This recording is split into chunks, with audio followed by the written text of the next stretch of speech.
नमस्कार दोस्तों, मेरा नाम है तरुण यादव और स्वागत करता हूं आप सभी का हमारे YouTube चैनल IQ मेंटर में। आप जानते हैं UP triple S C PET का मास्टर बैच चल रहा है, जिसके अंतर्गत हम लोग भारतीय संविधान को पढ़ रहे थे।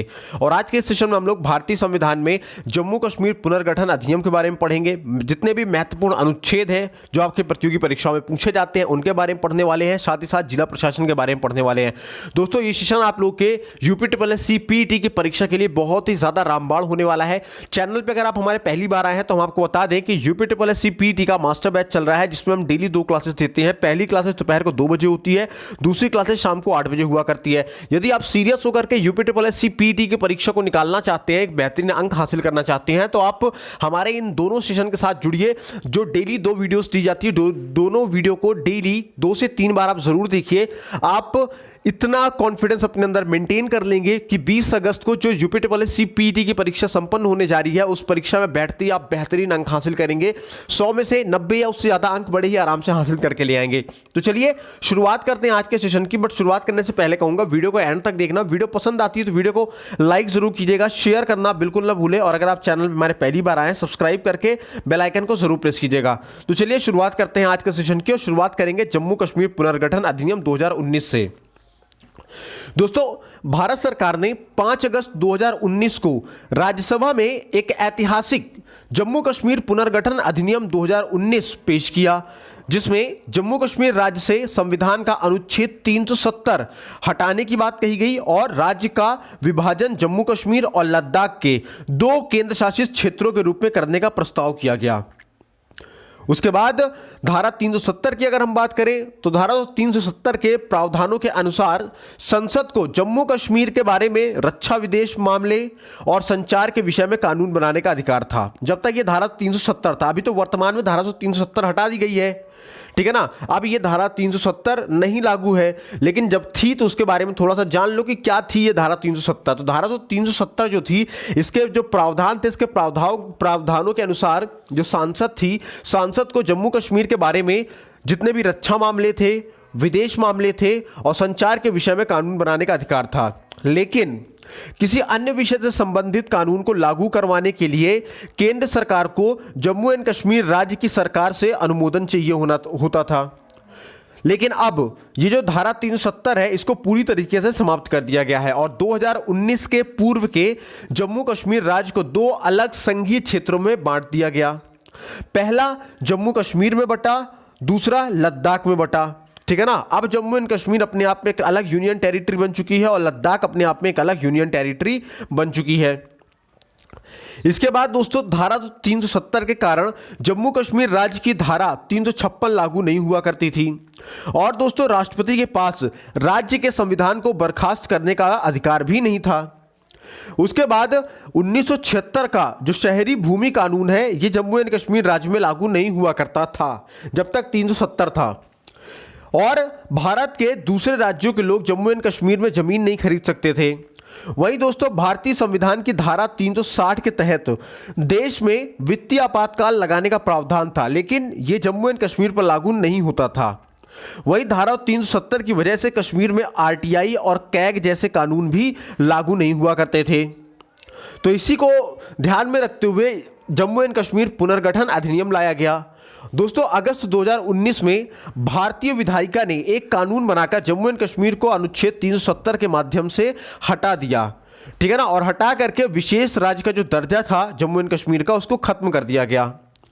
गौरतलब है कि भारतीय संविधान का अनुच्छेद 35A जम्मू कश्मीर राज्य के निवासियों को संपत्ति व विवाह के संबंध में विशेष अधिकार दिया करता था। और दोस्तों, ये विशेष अधिकार ऐसा था कि भारत के किसी अन्य राज्य का व्यक्ति अगर जम्मू एंड कश्मीर के किसी लड़की से शादी करता है तो उसको भारत की जो उसकी नागरिकता है वो समाप्त कर दी जाएगी। लेकिन अगर पाकिस्तान का कोई व्यक्ति जम्मू एंड कश्मीर की लड़की से शादी करता है तो उसके पास पाकिस्तान की नागरिकता बनी रहेगी, ठीक है ना। ये तो यही था एक विशेष संपत्ति और विवाह के संबंध में अधिकार, ठीक है ना, जो कि अनुच्छेद 35A में दिया गया था। लेकिन जब नया कानून आया तो नए कानून के अस्तित्व में आने के बाद अब 35A के प्रावधान जो है वो अप्रासंगिक हो गए हैं, मतलब 35A के जो प्रावधान हैं वो नष्ट हो चुके हैं। दोस्तों 26 सितंबर 2020 को, ये डेट याद रखना, बहुत ही इंपॉर्टेंट डेट है, एग्जाम में पूछा जाएगा। 26 सितंबर 2020 को जम्मू कश्मीर आधिकारिक भाषा विधेयक को मंजूरी दे दी है। और दोस्तों इस पुनर्गठन अधिनियम के तहत अब जम्मू कश्मीर में 5 राजकीय भाषा हुआ करेंगी। और जम्मू कश्मीर पुनर्गठन अधिनियम की शक्तियों का प्रयोग करके दोस्तों भारत सरकार ने हिंदी को, उर्दू को, अंग्रेजी को, कश्मीरी को और डोगरी को आधिकारिक भाग का दर्जा देने का प्रावधान है। ठीक है ना, आधिकारिक भाग का मतलब होता है कि आधिकारिक भाषा का दर्जा देने का प्रावधान हो गया है। इसके अलावा दोस्तों जम्मू कश्मीर के पुनर्गठन के बाद जम्मू कश्मीर की लोकसभा एवं विधानसभा क्षेत्रों की सीमाओं का फिर से परिसीमन किया जाएगा। और वहीं मार्च 2020 में जम्मू कश्मीर राज्य सरकार ने सामाजिक एवं शैक्षिक पिछड़ा वर्ग आयोग का गठन किया। यह केंद्र शासित प्रदेश में सामाजिक व शैक्षिक रूप से पिछड़ा वर्ग, अनुसूचित जाति, अनुसूचित जनजाति से जुड़े मुद्दों को देखा करेगा। उसके अलावा दोस्तों यह आयोग सूची से विभिन्न जातियों व जनजातियों को शामिल करने एवं उन्हें निकालने के बारे में अपनी रिपोर्ट भी देगा। अब बात करें भारतीय संविधान के कुछ महत्वपूर्ण अनुच्छेदों की, जिनके बारे में आपके प्रतियोगी परीक्षाओं में बार बार प्रश्न बनते हैं। इस अकेले अनुच्छेद से आपके हर प्रतियोगी परीक्षा में लगभग 2 से 3 नंबर के प्रश्न बना करते हैं। तो इस महत्वपूर्ण अनुच्छेदों को जरूर और ध्यान से इसको देख लीजिएगा, पढ़ लीजिएगा और स्क्रीनशॉट लेते चलो या फिर नोट करते हुए चलो। तो अनुच्छेद 1 जो है दोस्तों, ये संघ का नाम और राज्य क्षेत्र के नाम से संबंधित है। वही अनुच्छेद 2 क्या कहता है कि नए राज्यों का प्रवेश या स्थापना की बात करता है। वही अनुच्छेद 3 नए राज्यों का निर्माण और वर्तमान राज्यों के क्षेत्रों, सीमाओं तथा नामों में परिवर्तन की बात किया करता है। और अनुच्छेद 5 क्या कहता है? तो अनुच्छेद 5 दोस्तों संविधान के प्रारंभ के समय नागरिकता की बात करता है। और अनुच्छेद 14 वहीं पे विधि के समक्ष समानता का अधिकार की बात करता है।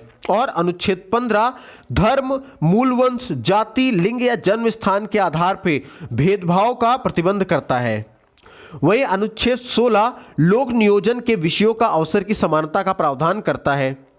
और अनुच्छेद 17 अस्पृश्यता का अंत भी किया करता है, मतलब पार्शियलिटी का एंड करने की बात अनुच्छेद 17 करता है। वहीं अनुच्छेद 18 दोस्तों उपाधियों के अंत की बात की गई है। और दोस्तों अनुच्छेद 19 जो है ये वाक स्वतंत्र है, यानी कि बोलने की स्वतंत्रता आदि जैसे विषयों का अधिकार के संरक्षण की बात करता है। वही अनुच्छेद 20 दोस्तों अपराधों के लिए दोष सिद्ध के संबंध में संरक्षण की बात करता है। और अनुच्छेद 21 प्राण और दैहिक स्वतंत्रता का संरक्षण करता है।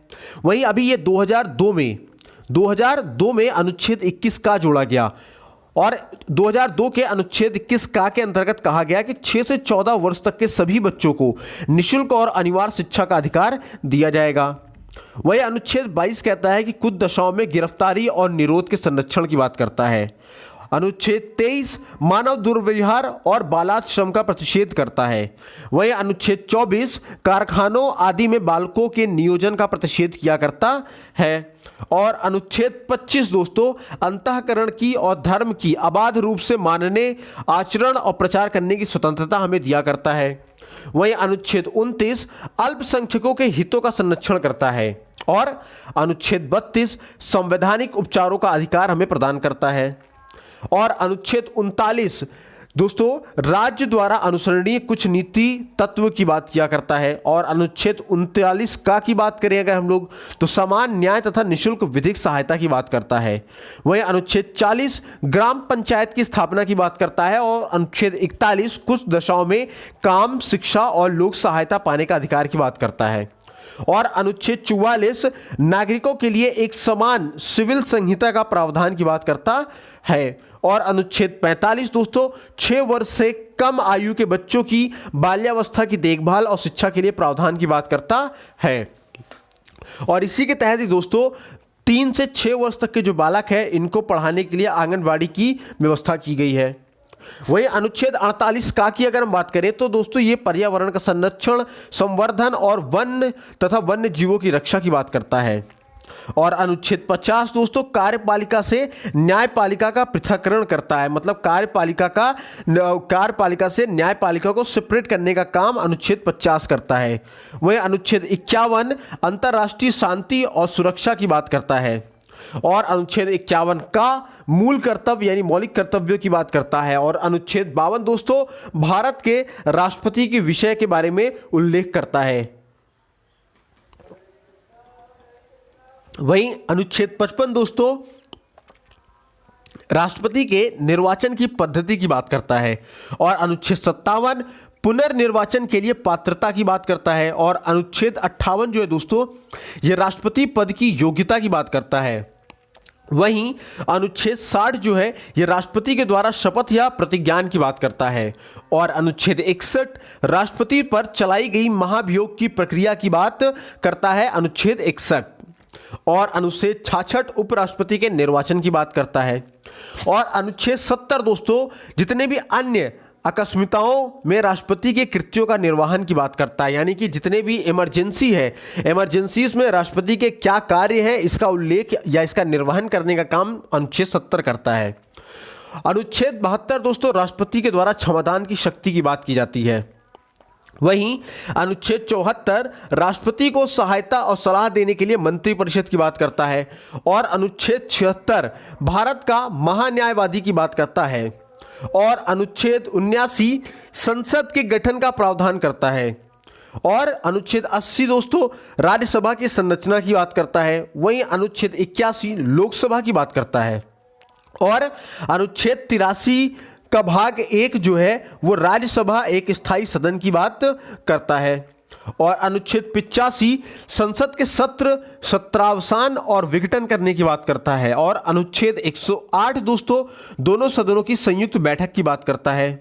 वहीं अनुच्छेद 109 धन विधिकों के संबंध में विशेष प्रक्रिया की बात करता है और अनुच्छेद 110 धन विधेयक की परिभाषा दिया करता है और अनुच्छेद 112 वार्षिक वित्तीय विवरण की बात करता है और अनुच्छेद 123 अध्यादेश प्रख्यापित करने का राष्ट्रपति की शक्तियों का वर्णन अनुच्छेद 123 में होता है।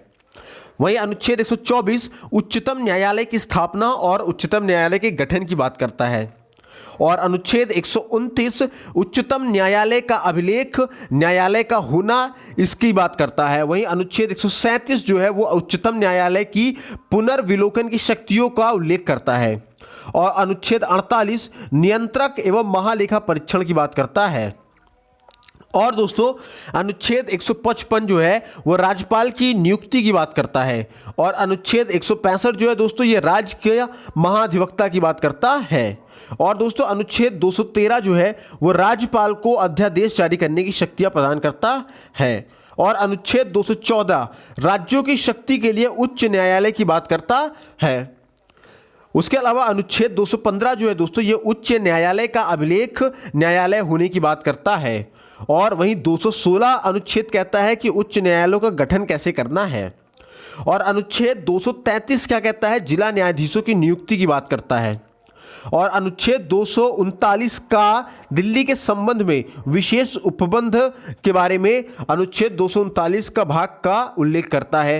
वही अनुच्छेद 243 खा की बात करें तो ये पंचायतों का गठन की बात करता है और अनुच्छेद 243 था के अनुसार नगर पालिकाओं का गठन किया गया है। वहीं अनुच्छेद 249 दोस्तों राज्य सूची के विषय में राष्ट्रीय हित में विधि बनाने की संसद की शक्तियों का उल्लेख अनुच्छेद 239 में मिला करता है और अनुच्छेद 263 अंतर्राज्यिक परिषद की बात करता है और अनुच्छेद 280 जो है दोस्तों ये वित्त आयोग की बात करता है। वहीं अनुच्छेद 300 का व्यक्तियों को संपत्ति से वंचित ना किए जाने का पावर या अधिकार दिया जाता है। उसके बाद अनुच्छेद 312 जो है दोस्तों ये अखिल भारतीय सेवाओं की बात करता है। वहीं अनुच्छेद 324 निर्वाचन आयोग की बात करता है और अनुच्छेद 330 लोकसभा में एससी और एसटी के लिए सीटों के आरक्षण की बात करता है। वहीं अनुच्छेद 331 लोकसभा में एंग्लो इंडियंस की नियुक्ति की बात करता है। वहीं दोस्तों अनुच्छेद 332 राज्यों की विधानसभाओं में एससी एंड एसटी के लिए स्थानों का आरक्षण की बात करता है। और अनुच्छेद 338 जो है दोस्तों ये राष्ट्रीय अनुसूचित जाति आयोग की बात करता है। वहीं दोस्तों अनुच्छेद 338 का जो है वो राष्ट्रीय अनुसूचित जनजाति आयोग की बात करता है। और अनुच्छेद 340 जो है ये राष्ट्रीय पिछड़ा वर्ग आयोग की बात करता है। राष्ट्रीय पिछड़ा वर्ग आयोग के गठन की बात करता है अनुच्छेद 340। उसके बाद अनुच्छेद 343 जो है ये संघ की राजभाषा और देवनागरी लिपि की बात करता है।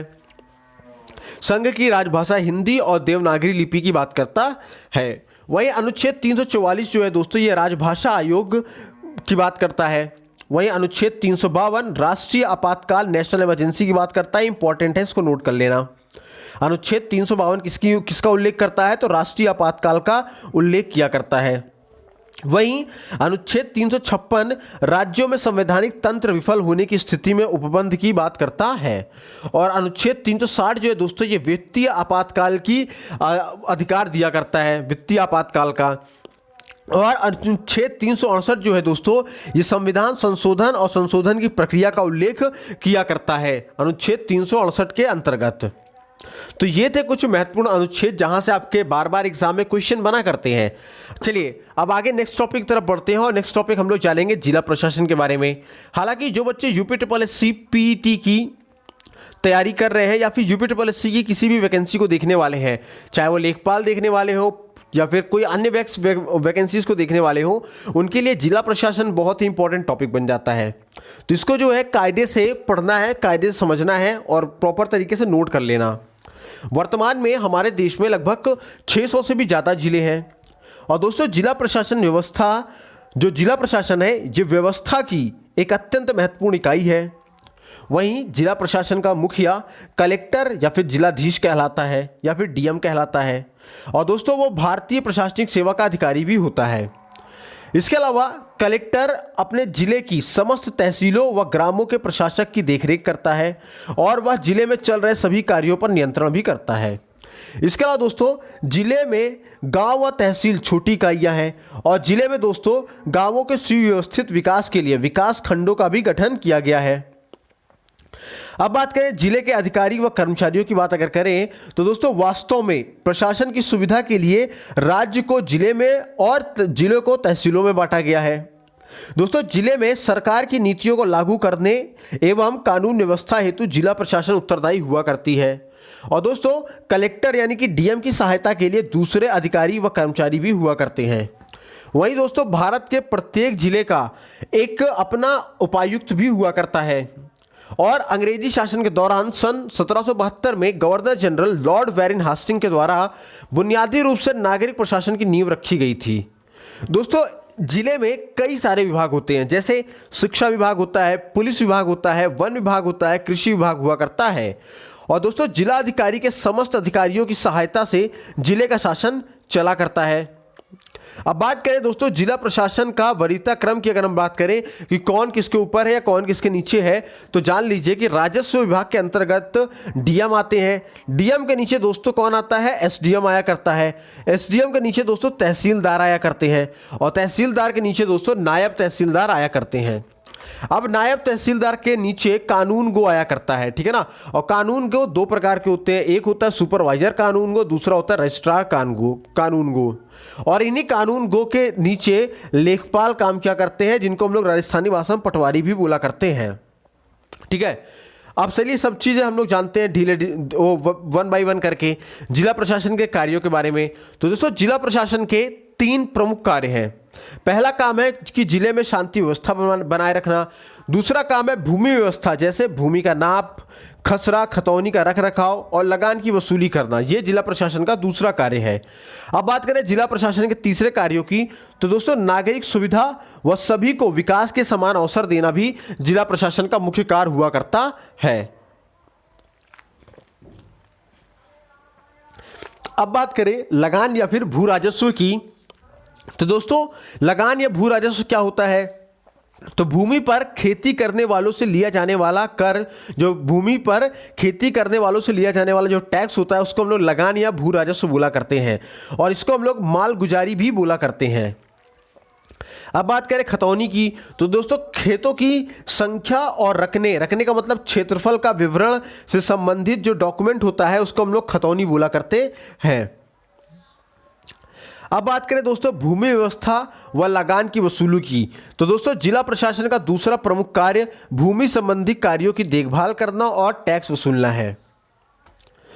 इसके अलावा दोस्तों नायब तहसीलदार, नायब तहसीलदार, राजस्व निरीक्षक, पटवारी सभी दोस्तों जिला, तहसील, ब्लॉक, गांव आदि की कृषि योग्य भूमि का वर्गीकरण करते हैं, नाप करते हैं पैदा होने वाली उपज का, और लगान आदि का ब्यौरा रखा करते हैं।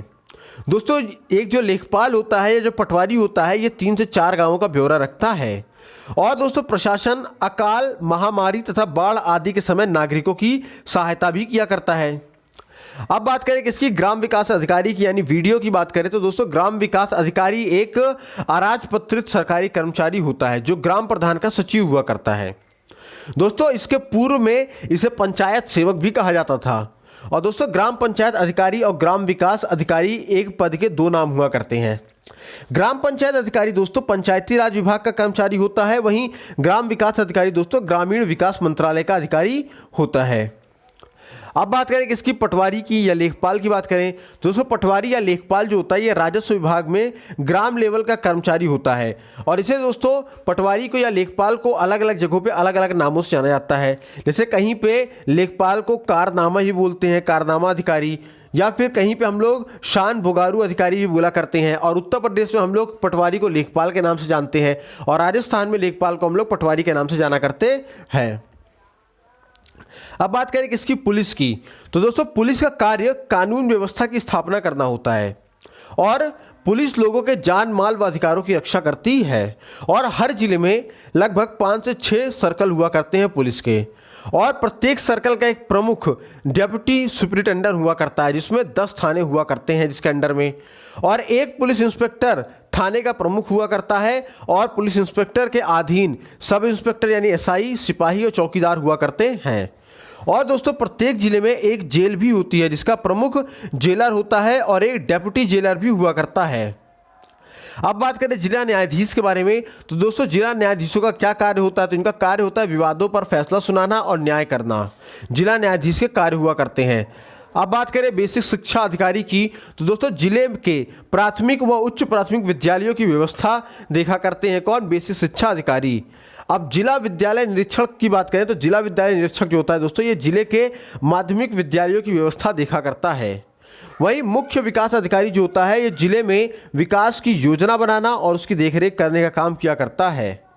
और मुख्य चिकित्सा अधिकारी की बात करें तो मुख्य चिकित्सा अधिकारी क्या करता है कि परिवार कल्याण, टीकाकरण और बीमारी की रोकथाम करने का कार्य मुख्य चिकित्सा अधिकारी करता है।